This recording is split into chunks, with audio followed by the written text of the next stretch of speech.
There are some habits that are holding you back and sabotaging your success. And in this video, I'm going to break down the top 10 habits that are stopping you from being successful. And I'm going to show you how to get rid of them so you can succeed and start marching up the mountaintop of victory. If you this up, promise you, man, you'll live a lifetime of regret. You'll look back and think, damn, if only I would have listened to Gymnasium Jesus' video when he told me how to get rid of these habits. Instead, they're ruining my life. I got this fat, ugly wife that I can't divorce because she's gonna take half of my who gave me these ugly kids. I don't want that to happen to you. I want you to succeed. I want you to be balling, shot calling, flexing on haters and stunting on the and you may be thinking, hey, why should I listen to this guy about stunting on haters and flexing on the well, because if you've been paying attention over the last 10 years, I've been on YouTube and you've seen my rise from just a guy doing workout videos in the park or in a small apartment in Queens to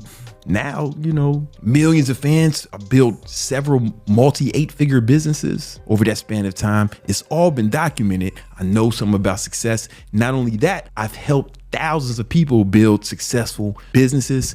Here are the top 10 habits that are holding you back. And if you can overcome these things, you can start balling, shot calling, flexing on haters, stunting on the hoes. All right, let's get into it. The first thing is trying to be balanced.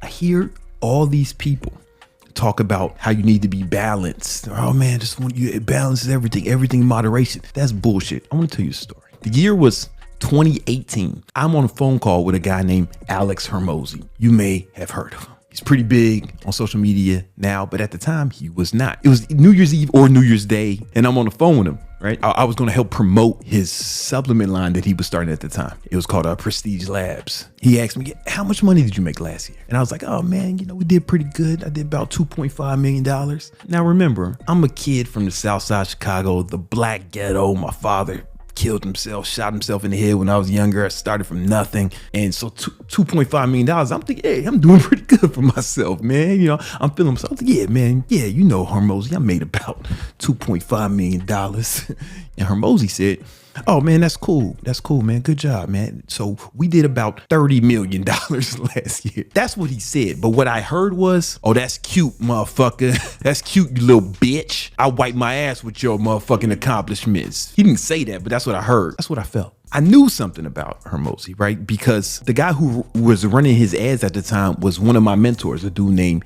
Kevin Hodo. Kevin once told me, listen, man, all Hormozi really does is work. All right, this motherfucker goes to sleep at 9:30. He wakes up at 4 a.m., immediately starts working, and he doesn't really stop until it's time to eat dinner. Then he goes to sleep right after dinner, like that. And he does that 7 days a week, every day. He had told me that. And I was like, man, he doesn't seem like he has a lot of time for recreation, right? Meanwhile, I'm out here trying to be an international playboy and shit. I'm doing all types of wild shit. You know, I'm working harder than most people, but I'm still out here trying to enjoy life and all that other shit, right? I saw that, oh shit, when you're unbalanced, you can get way more success. He was totally unbalanced, and that's why he was more successful than me. One of the reasons. He's also like super smart. This motherfucker went to Vanderbilt, Ivy League college and shit. Like, he's also super smart. I don't want to take nothing away from him, but he works super hard. At that moment, I thought, oh shit, I got to really step my game up. I realized that most motherfuckers weren't even working as hard as me, right? Because most people, they want to be balanced. This is what they think. They think, okay, perfect balance would look like this. 8 hours of sleep, 8 hours a day of work, right? 9 to 5 work. And then 8 hours of recreation, right? You know, just enjoy life, man. You know, this is like pretty balanced, right? You sleep 8 hours, boom, you work 8 hours, and then you have fun the other 8 hours. That's a balanced day, right? But here's the problem with that. If you're balanced, then that means everything is equal. But if everything's equal, then that assumes that everything is equal importance, but it's not, right? Recreation is not as important as work, right? And maybe it is to you. I don't know. It depends on what your goals are. The average person does less than this, right? Because they don't work 8 hours every day. The average American works 35 hours a week. I looked that up. So they're working less than this, and they wonder why they're struggling. If you want extreme success, it's got to come from extreme actions. So if you're doing this average shit, this average American shit, right? right? Because the average American, what they do is actually worse than this. This would be fucking better if they did this. What they really doing is they do 8 hours of sleep a night is 56 hours sleep. I'll say 40 hours of work. They have 72 hours of other shit. That's not even balanced, but this is what the average American does. They wonder why they're struggling because work is like the lowest number, right? They're doing less work than everything else.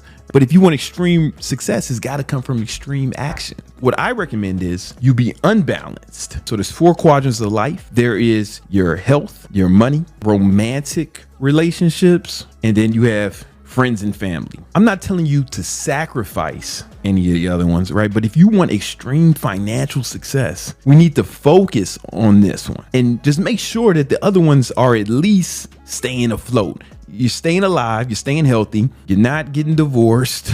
And then, maybe you don't spend as much time with your friends and family as everyone else, but you're spending enough time where you're still a good father or you're still a good whatever. But it's not the focus, right? You can only have one focus, like literally you can only have one focus, and you focus on the money. And what now this is how you start to succeed. Listen, you can change this around. Like if you're fucking dying, then maybe you focus on this, right? You leave the other shit alone.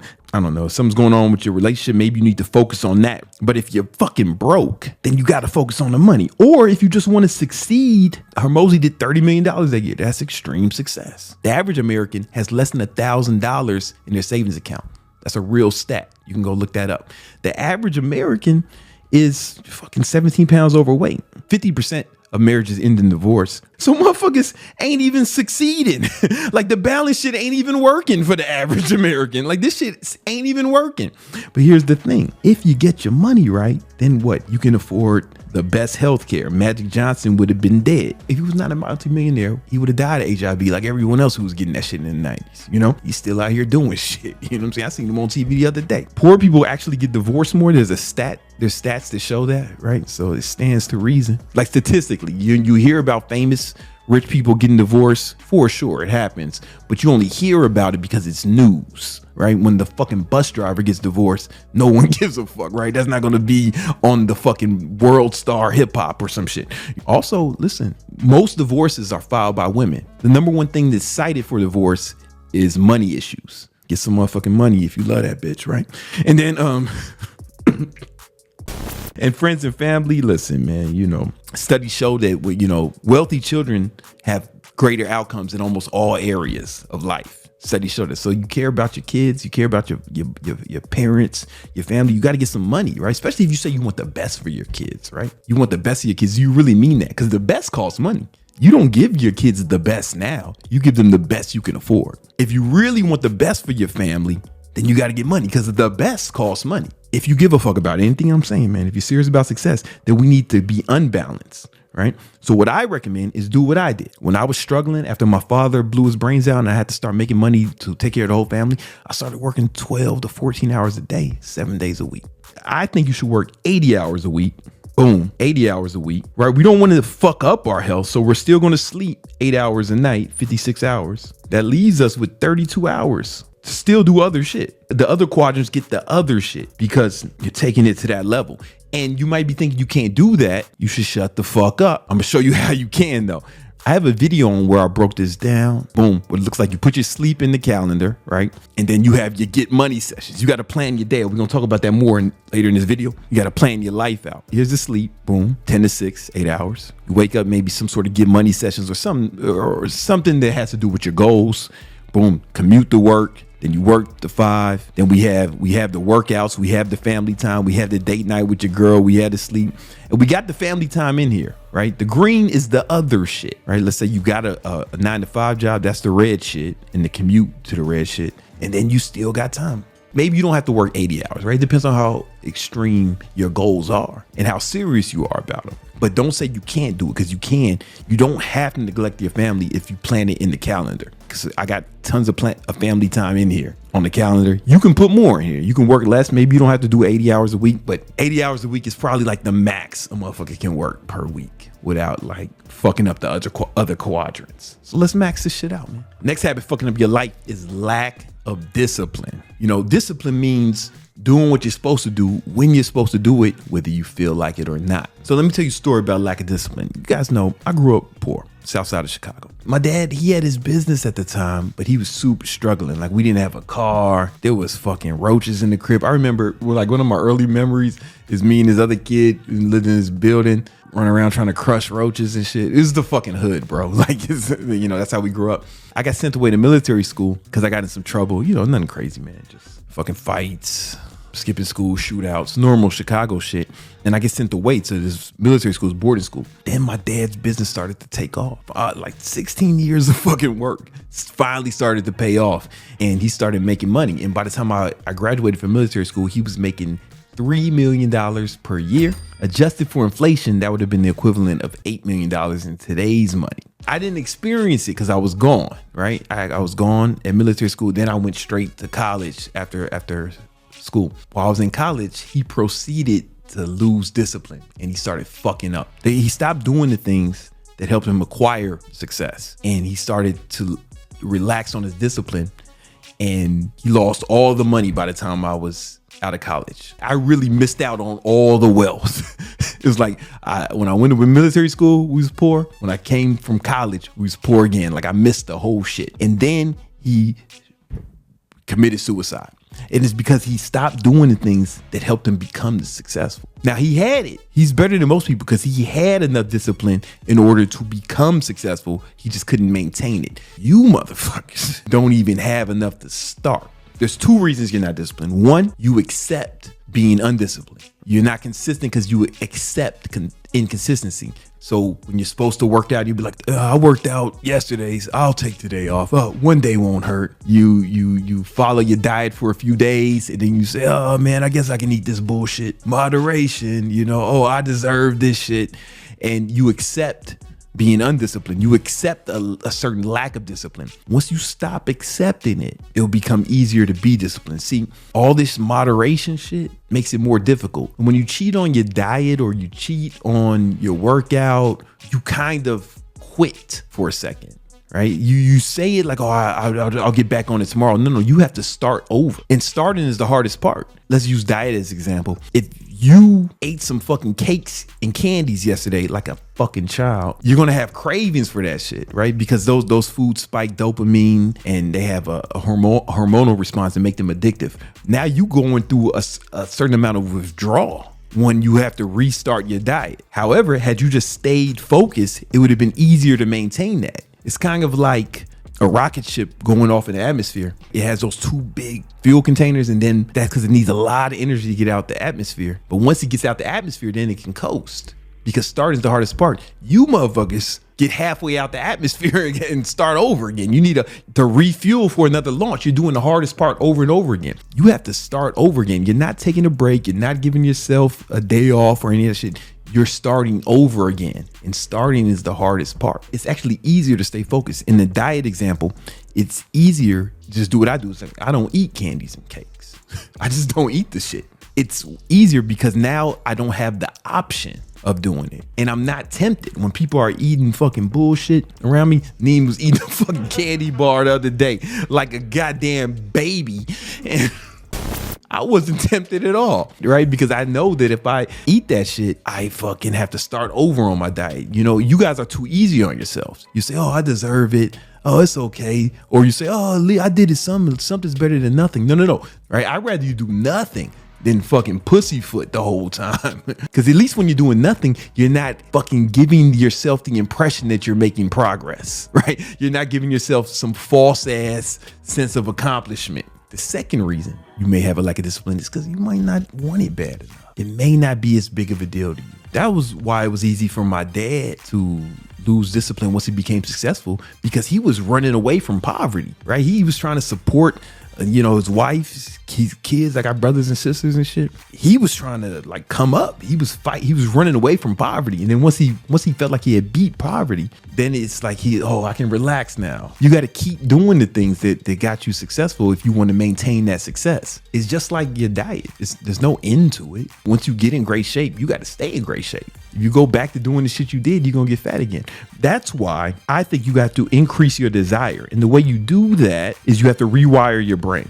Sigmund Freud, He said anything someone does, they're moving towards pleasure or they're moving away from pain. Towards pleasure or away from pain. So right now, the reason it's difficult for you to stay disciplined, you associate pleasure with party, drugs, hoes, and basically vices, right? You associate pain with hard work. I mean, that's all you really got to do to be successful. It's like kind of simple. All right. You associate pain with hard work and you associate pleasure with vices. You have to change your associations. You have to rewire your brain, because when you change your brain, you change the game. The only way I know to do this is something I call the list of hate and the list of great. So the list of hate, you're going to make a list of all the people who have done you wrong, talk shit about you, tried to sabotage you, said you couldn't accomplish your goals. You're going to write a list and you're going to look at that list every day, every morning. That's how I start my day. Rage. And you got to understand that every time you don't work hard, the haters win. If you don't accomplish your goals, then they weren't hating on you when they said you couldn't do it. They were just making an accurate assessment of your current capabilities. Were they right or were they wrong? The onus is on you. And the beauty of this is, every time I say this, man, some asshole says, oh, you should do it for love or some fruity, or you shouldn't let hate fucking stop you, or you shouldn't be motivated by hate. Shut up, loser. I'm not one of these California white girls. All right, listen, this is real life. And the beauty of the list of hate, though, is it makes you invincible. Every time somebody does something wrong to you, it actually helps you. It's actually fuel, right? So now you're transmuting this negative energy into something positive, because you're not going to fucking whip their ass or do anything to them. You're going to punish them with success, right? Because another thing you got to remember is like, oh man, if they hated on me, I'm gonna prove them wrong. How good you'll feel once they see you fucking shining on them, when they see you with the richer meals, when they see you with the fucking APs, when they see you out here flexing on them, they're going to feel bad. And that should make you happy. That should make your heart smile.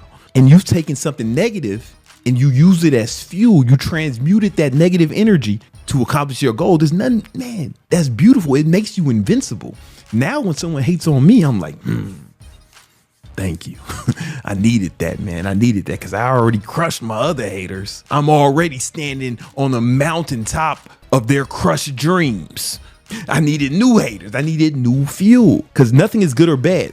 It's just how you use it. Hate is like a knife, right? You can use a knife to go stabbing people, or you can use the knife, to cut up food that you're preparing for your family, right?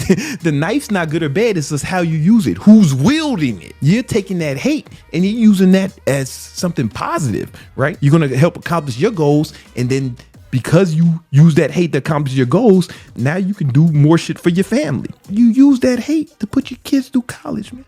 Hate pays my son's tuition. But you don't want to be angry like all the time, right? You want to also have the list of great. Imagine there's a version of yourself that already accomplished all your goals. What kind of habits does that person have? Write them down. How does that person behave? What attributes does he have? What's that person's diet? All the habits what time does that person wake up? What time do they go to sleep, man? Do they spend their time working hard, or are they sitting around fucking jacking off playing video games? And what happens is every time you start to act incongruent, what's on your list of great, one, you're going to have more confidence in yourself, and then you'll start to enjoy it. And then what happens is, because of the list of hate and list of great, now you switch your associations with pain and pleasure. Now all those vices, you start associating pain with the vices, right? Drugs, fucking random sex with hood rats. You start associating pain with not following your diet, with not working hard, because you know that the fucking haters win. You prove the haters right every time you don't work hard, right? And then you start associating pleasure with hard work, with going after your goals like a motherfucking champion. This was about discipline. But what happens is, once you've done this, once you've rewired your brain and changed your associations with pain and pleasure, you won't even need discipline. Listen, you don't need discipline to do shit you want to do. You need discipline to do shit you don't feel like doing. Am I right? You didn't need discipline to jerk off today.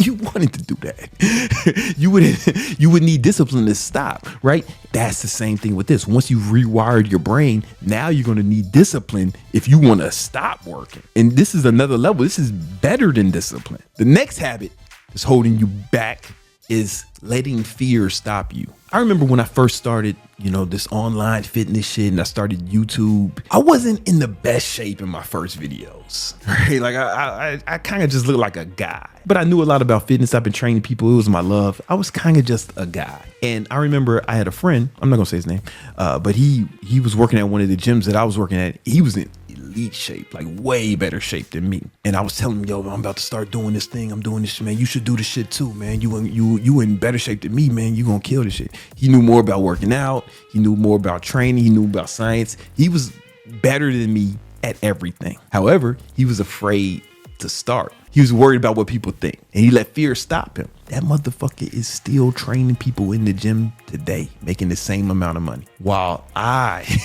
am a multi-millionaire. He just let fear stop him. I think a lot of people had that problem. What you really want to do is just change perspective. And when I say change perspective, I mean, like right now you're looking at what you want to accomplish, but you're not doing it because you're scared. Oh, this guy's a bitch, right? He has fear in front of him in his goal, right? There's a wall. It's like a wall of fear. What we need to do is just change your perspective, how you look at it. Because the truth is, once you see things from different perspective, maybe this is a mountain. Maybe the fear is not as big as you thought. This is me at the top of this mountain flexing on that nigga who was scared as fuck. You know what I'm saying? Because he was scared, right? We got to change your perspective. And once you change your perspective, once you look at it different, you'll realize when you're all close up on the fear, it looks very scary. But once you zoom out, you realize maybe it wasn't as big as you thought, right? And the way we do that, I ask 3 questions. What's the worst that can happen? And I ask this like seriously, and I try to make it way worse than it really is. Like, what's the worst that can happen? So if I was talking to this guy, I'd be like, all right, so what's the worst that can happen, man? Oh, people will make fun of you. When I'm running someone through this, I make it worse. I'm like, okay, well, is there anything worse than that can happen? Like, will people fucking try to hurt you? Will they throw shit at you? Will they fuck with you? And I'm like, oh, no, they won't be that. Oh, so it's just gonna be words or people laughing. Nothing really bad is gonna happen. And I'm like, nah, okay, well, how's that gonna affect you? Like, how would that affect you, man? You're gonna like cry, you're gonna be depressed, you're gonna hate yourself, you're gonna be suicidal. Like, nah, I won't be that bad. Then we start to move the perspective out. You start to see it a little better. Then I say, okay, is it tolerable? Like, could you deal with that? Or is that some shit that, you'll never recover from that? I mean, typically he'll be like, oh no, I mean, it won't be like that bad. I can deal with it if I need to. Can you? You sure? And he's like, yeah. Then what happens is once you've zoomed out and you've really looked at it, it's usually like something you can handle. If it's too bad, then you don't do it. Like, that's legit. Typically things aren't too bad, right? You scared of motherfuckers talking about you, or you may lose some money or some shit, or as long as it's not life threatening and it's not something that you can't recover from, I think you should do it. And I still run myself through that same protocol because I be scared of shit sometimes, but I do it anyway because I'm not a bitch. Like, it's okay to be scared, but it's not okay to be a bitch. Courage is not the absence of fear, it's acting in spite of fear. In fact, you need fear in order to be courageous. If there's no fear there, then you actually can't have courage. I kind of reframe it as, oh, this is scary. Oh, this is opportunity for me to be courageous, right? I consider myself a courageous person. I consider myself a motherfucking G. Here's a chance to prove that, if nothing else, to myself. And here's the thing, if you say you're courageous, if you say you're the man, bitch up in the face of fear, then you were just talking shit, right? It'd be like me saying I'm an astronaut, right? But I ain't never put on a spacesuit and left Earth's atmosphere, right? I can say I'm an astronaut all I want, but if I don't put on a spacesuit and leave Earth's atmosphere, it's bullshit. So if you don't face your fears, you can't say you're courageous. You can't say you're the man, because it's bullshit if you let the fear consume you. The next thing holding you back is not having enough fear. I'm gonna tell you a story. I have a family member. And yeah, I helped him start this business where he was selling gambling picks. I helped him go from like $0 to $1 million. And he was really good at sports gambling. One of the best I've seen. He had this one play. He was like, yo, I know this is going to work. Ah, man, he sounded too confident. He had the amount of confidence that scared me. He put like way too much money on it and lost it all. He was wrong. That's because he didn't have enough fear. So when I say enough fear, it's like you want to take threats seriously. Being overconfident is just as bad, if not worse, than letting fear stop you. Because if fear stops you from doing something, you probably won't fuck your life up. You just be a bitch and you won't succeed. Being overconfident provides you with opportunities to ruin your life in interesting, creative ways. What I do is when I have a decision, I think about first, second, and third order consequences. First order consequences are what happens if this goes wrong. I think about what to do if this goes wrong. Then I think, what would that mean? For example, let's say I took that bet for him, right? What if he's wrong? If he's wrong, that means I lose money. Well, what does that mean? It depends. He put so much money on that it meant he was broke. So this is basically the consequence of the consequence. Second order consequences are the consequence of the consequence. Third order consequences are basically the consequence of this consequence, right? What would that mean? And then you can just ask again, what would that mean? Okay, first order consequences, he lost money. Second order consequence, he was broke. Third order consequences, he had to get a job. And that's actually one of the 48 laws of power, is plan all the way to the end. So I usually go first, second, and third order consequences. It doesn't mean I don't do it. It's just I plan for it. And maybe it does mean I don't do it, right? Because sometimes this is like so bad that you don't do it. Or at least you got to have a backup plan. So what I'll do is most of the time I run through this whole thing and I say, okay, how do I prevent all of this to happen? Or what do I do if this happens? Right? I have a contingency plan. So you definitely want to have a backup plan for all of this. Always have a backup plan. Or always have contingency plans for everything. I wouldn't tie my fucking shoe without a backup plan. I remember I was doing an event in Los Angeles and I brought our cameras, but I also had Brian bring some backup cameras. Right. And it cost us more money to ship all that. He's like, man, you didn't even need it. He had to run one of these same kind of plays later. He did it without the fucking backup cameras. His main cameras died and he lost money and the whole shit was a huge failure because he didn't have the backup plan. That's what happens when I'm not in charge. But I always have a backup plan for everything. And sometimes it seems excessive to a lot of people, but they just don't know how bad shit can get. I got a fire extinguisher in the crib. I don't plan on burning my motherfucking kitchen down. I don't even cook, but I'm there. I'm ready for anything. Once you go through the consequences and you have a backup plan, now you can be confident, right? But you have to have a healthy respect for the risk you're taking. You fairly assess the risk. You know what happens if it goes wrong. You know what that'll mean and what that would mean. And you have a backup plan for each one of those situations. Now you can proceed with extreme confidence. Now, to be clear, when I say backup plan, I don't mean it the way most people mean it. Most people mean it like on some bitch shit. Most people, when they say backup plan, they think they give up on the goal and do something else. I do not mean that. I say you have a legit backup plan to accomplish the same goal. For example, during World War II, I'm sure that they had a backup plan for if D-Day invasion did not work. It wasn't like, oh, maybe we can live with the Nazis.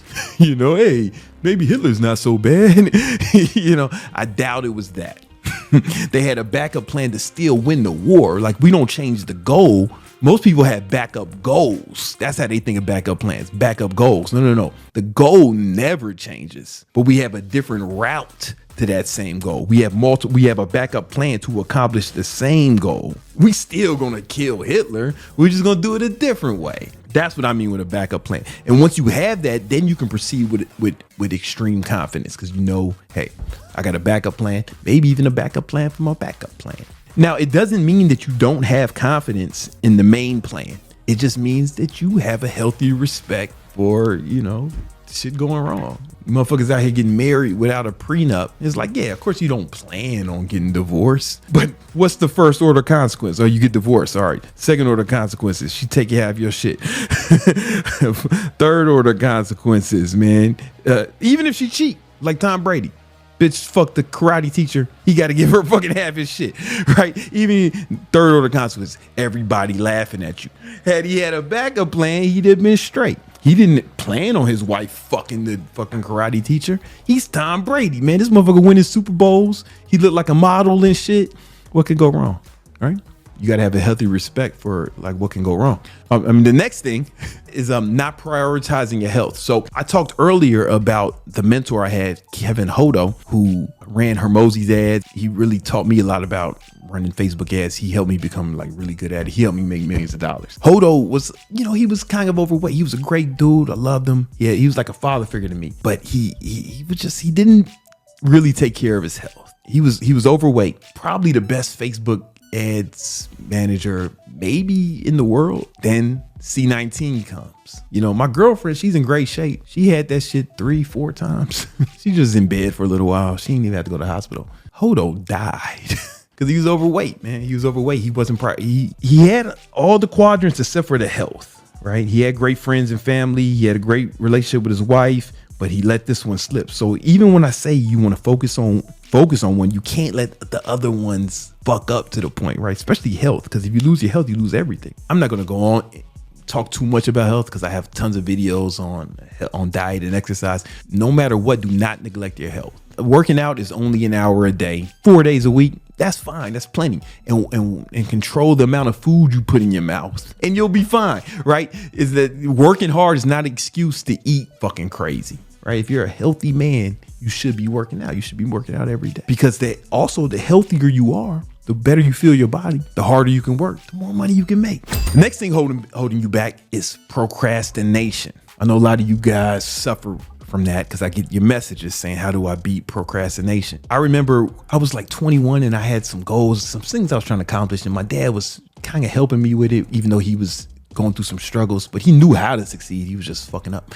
He noticed that I wasn't getting shit done. And he's like, well, do you plan it in your calendar? I was like, nah. And he looked at me kind of like he was super disappointed. And he showed me his planner. He had one of them old school planners where he like planned out every day and planned out every month. I started doing that, but I did it in Google Calendar, right? Things really didn't take off until I started planning every day in my calendar. Right? It's really the number one secret to my success. So if I show you my calendar now, as you can see, man, almost every hour of every day is accounted for, right? There's only a few hours of white space each day. This is like 1 week, but I got my sleep. I got time I'm gonna wake up. I know what I'm gonna do. I know I got my workouts in here. Basically everything in here, I got time with my son, my niece, my nephew, my girl. The whole shit is strategic, right? And this is how I get so much more done than almost everyone else because I plan my time, right? And remember, right? If you're going to be working fucking 80 hours a week like me to get the other shit done so you don't let your health fucking plummet, so you don't fuck up your relationships, right? And you don't neglect your family, you have to plan it. Just put it in your calendar. So every hour of every day is actually accounted for the most part. There's a few, areas of white space, but typically these get filled up as we approach. The beauty of this is once it's in my calendar, then it's like I know exactly what time I'm supposed to be doing stuff, right? So it's difficult to procrastinate when I know, oh shit, I'm like racing the clock each day. Like every day I wake up and it's kind of like, all right, I know I got to do all this shit, and it's okay. I'll move shit around if something happens or, things almost never go according to the plan, but I'll just move something around. Like for example, tomorrow, this is just the housekeepers here. My girl put that in just so I know that, they're going to be cleaning up the crib. But let's say I'm supposed to do IG Live. I do IG Live and cardio at the same time on my exercise bike and I'm on IG Live with y'all. But let's say something happens, boom, I can just move that here into the white space. Or I can move it back, right? And I'm moving shit around all day, but I'm working out the calendar. Now I have a plan. You guys are just trying to get around this shit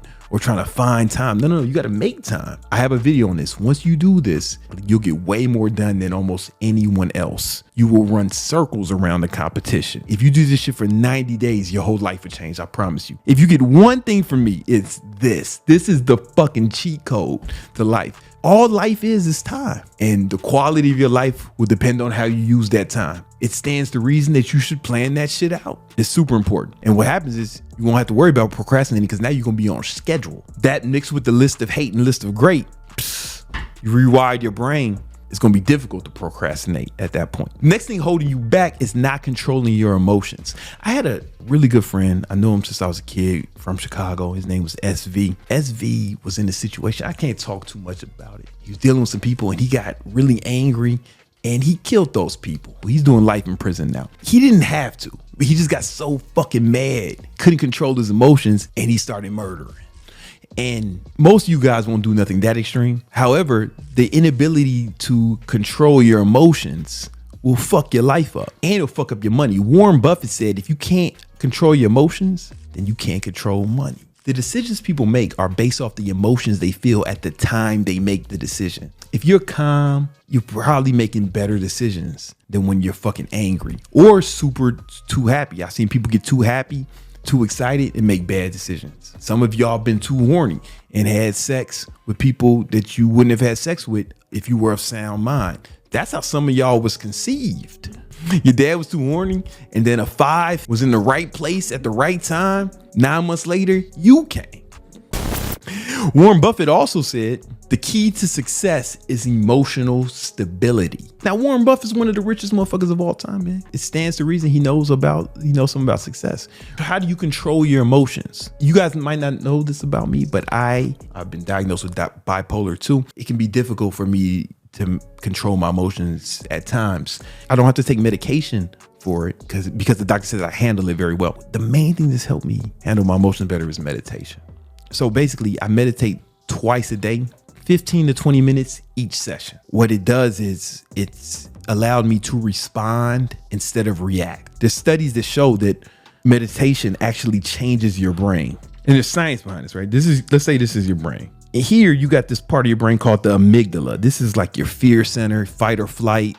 This is where you have a lot of reactionary emotions. Here you have your neocortex, right? This is where you think logically. Humans have a huge neocortex. This is what allows us to, do shit other animals don't do, like make YouTube videos, create languages, invent math. Other animals can't do this shit, right? Because they just can't think logically. They don't have a big enough neocortex, right? What meditation does, and this is proven, there was a Harvard study that showed that I think it was 8 weeks of meditation. What it did was it shrunk the amygdala and actually grew the neocortex. That means that people were able to be less reactionary and be more logical. This is what separates us from the beast, from the creatures in the wilderness. And you'll be better at that. And meditation has helped me do that, because there's a lot of situations as you become more successful, you're gonna have more responsibility, more stress. If you don't know how to handle it, if you can't manage those emotions, you're gonna really fuck up. If you fuck around and become successful without learning how to control your emotions, then you can actually fuck your life up in ways that you can't fuck your life up now. Because if you're successful, you'll have fucking leverage.